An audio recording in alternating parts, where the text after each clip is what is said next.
trunk of terrifying secrets. I always thought moving into a new apartment would be a fresh start, but there was one thing I didn't mention to anyone: the locked trunk in the attic, heavy as if it were guarding something alive. It was an odd, silent companion above my head every night, and I swear sometimes I heard soft scratching from within. Curiosity became obsession, and finally, last Saturday, I pried it open with a crowbar, breath held, heart hammering in my ears.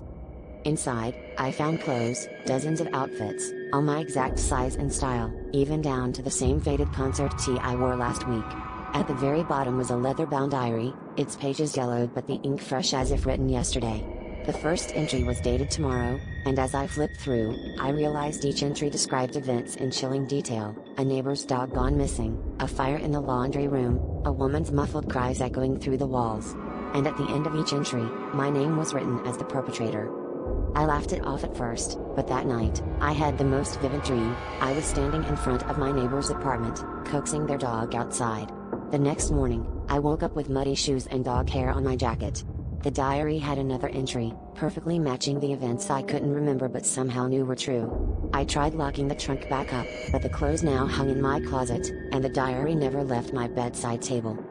With each passing day, the entries became darker, the crimes more unspeakable, and my memory gaps grew wider.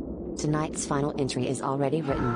I see my own handwriting, describing how I will climb the attic stairs and never come back down.